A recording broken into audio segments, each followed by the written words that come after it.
Hello guys, आपका मेरे channel smart study में स्वागत है। गाइस, आज हम शिक्षा निदेशालय की तरफ से दी जाने वाली कार्य पत्रक नंबर 4 करेंगे, जो कि क्लास 7th की है और विषय है विज्ञान।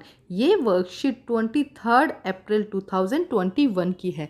तो आइए शुरू करते हैं आज की वर्कशीट शुरू करने से पहले प्लीज़ मेरे चैनल को सब्सक्राइब कर दीजिए। तो आइए देखते हैं आज की वर्कशीट मृतजीवी। हमने कई बार वर्षा के दिनों में वृक्षों की सड़ी गली, टूटी टहनियों अथवा तने व छाल पर छाते के समान संरचनाओं के गुच्छे देखे हैं।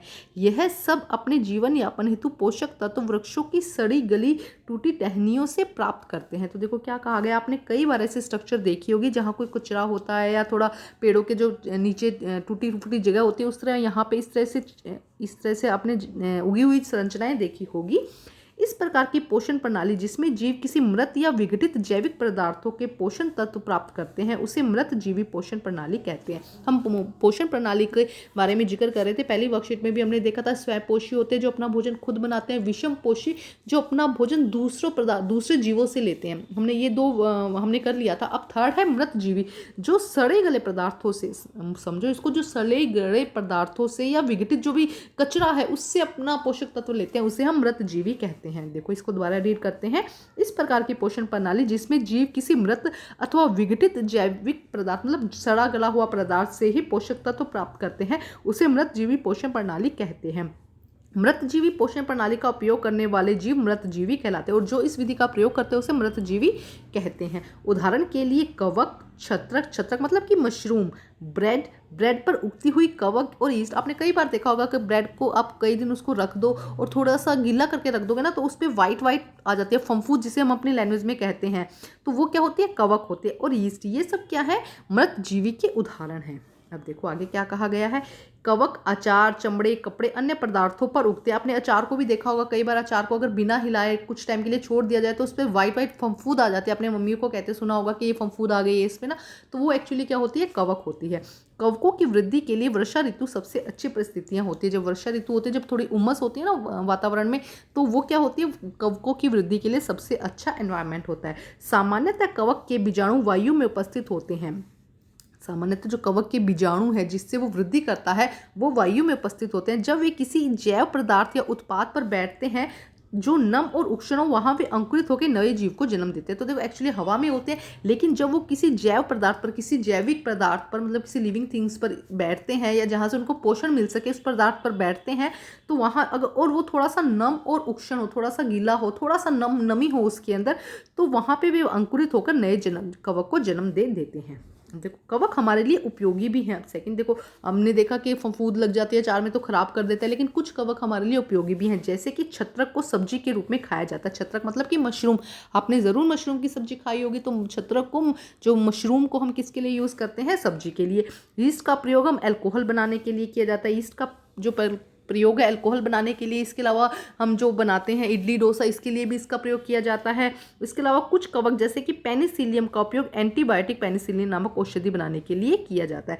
तो कुछ कवक ऐसे हैं जिसका उपयोग किसके लिए किया जाता है, पेनिसिलियन हैं, जैसे कि उनका एंटीबायोटिक बनाने में इसका उपयोग किया जाता है। कुछ कवक पादपों, जंतुओं तथा मनुष्य में रोग भी उत्पन्न करते हैं। ऐसा नहीं है कि सभी कवक जो है, जो जीव हमारे लिए अच्छे होते हैं, नहीं, कुछ मृतजीव कवक ऐसे भी हैं जिनसे मनुष्य को, जंतुओं को रोग हो जाता है। मनुष्य में दाद नामक त्वचा रोग कवक के कारण होता है। कभी आपने दांत खाज खुजली सी हो जाती है ना, तो किसके कारण होता है, कवक के कारण। ठीक है, तो हमने देखा कुछ हमारे लिए उपयोगी होते हैं, कुछ हमारे लिए हानिकारक भी होते हैं।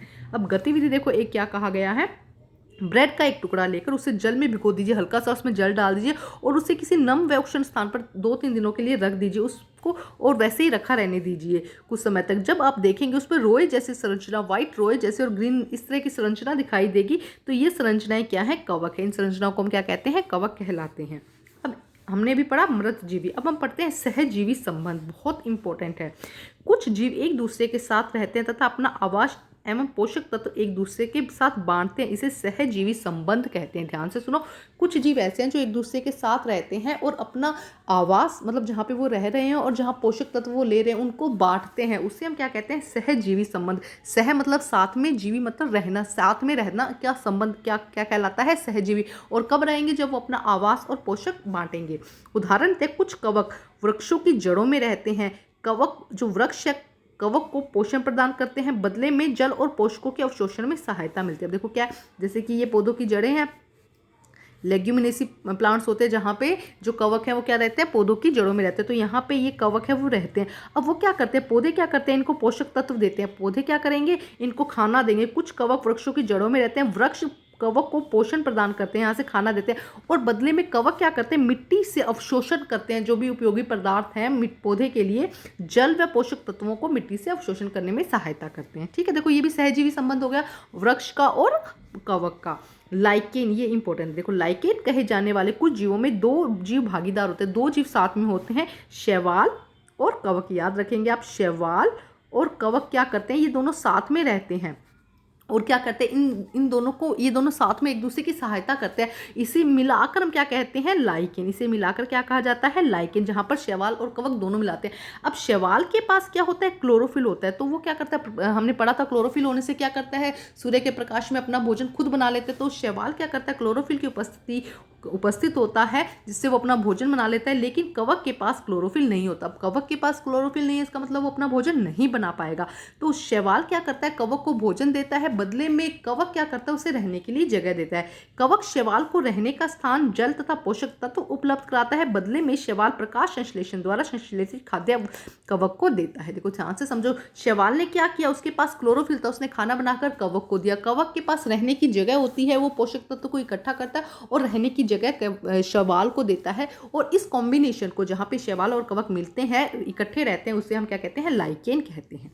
ठीक है, अब हम करते हैं डैश व डैश कवक हमारे लिए उपयोगी है। तो कौन से कवक हमारे लिए उपयोगी हैं, यहाँ पे आप लिख सकते हैं छत्रक, मशरूम लिख दीजिएगा, यीस्ट लिख दीजिएगा और पेनिसिलियम। ये सब कवक जो है हमारे लिए उपयोगी। आप तीनों ही नाम लिख दीजिएगा, दो का ऑप्शन है लेकिन आप तीनों ही लिख दीजिएगा। तो पहले में क्या आ जाएगा, छत्रक, यीस्ट और पेनिसिलियम हमारे लिए उपयोगी हैं। चमड़े की वस्तुएं जो लंबे समय तक गर्म व नम मौसम में रहती है, किसके कारण खराब हो जाती है, कवक के कारण। तो सेकंड का आंसर क्या आ जाएगा, कवक के कारण खराब हो जाती है। लाइकेन में क्लोरोफिल युक्त भाग कौन सा है, कौन है क्लोरोफिल युक्त भाग, शैवाल। शैवाल में क्लोरोफिल होता है। तो आंसर थर्ड में क्या आ जाएगा, शैवाल। क्वेश्चन नंबर 4 देखते हैं, सहजीवी संबंध से आप क्या समझते हैं, एक उदाहरण के साथ समझाइए। तो देखियो यहाँ पे बहुत अच्छे से दिया गया है, ये रहा आंसर नंबर 4। एक जीव दूसरे जीव के साथ रहते हैं तथा अपना आवास एवं पोषक तत्व एक दूसरे के साथ बांटते हैं, इसे सहजीवी संबंध कहते हैं। इसका एग्जाम्पल हो जाएगा शैवाल। उदाहरण के साथ समझाना है तो हम यहाँ से पूरा लिखेंगे। देखो बाकी हटा देती हूँ, पहले आपको ये डेफिनेशन लिखनी है, ये हो जाएगा फोर्थ का आंसर। उसके बाद में यहाँ से लाइकेन कहे जाने वाले कुछ जीवों में दो जीवों की भागीदारी होती है। इसमें शैवाल होता है और दूसरा कवक होता है। शैवाल में क्लोरोफिल उपस्थित होता है जबकि कवक में क्लोरोफिल नहीं होता है। कवक शैवाल को रहने का स्थान, जल व पोषक तत्व उपलब्ध कराता है, बदले में शैवाल प्रकाश संश्लेषण द्वारा खाद्य पदार्थ देता है। तो यहाँ से आप ये पूरा ही लिखेंगे क्योंकि एक्सप्लेन करना है। एक कुछ बाकी तो फिलिंग द ब्लैंक्स है ना, एक क्वेश्चन तो आप बड़ा कर सकते हैं ना। तो ये हो जाएगा आपका फोर्थ का आंसर, यहाँ से लेकर यहाँ तक पूरा ये पैराग्राफ और इसकी डेफिनेशन। तो आज की वर्कशीट कंप्लीट होती है। वर्कशीट बहुत आसान थी। वर्कशीट कंप्लीट करके अपने टीचर से चेक करवाइए और प्लीज़ मेरे चैनल को लाइक कीजिए, सब्सक्राइब कीजिए और शेयर कीजिए। Thank you.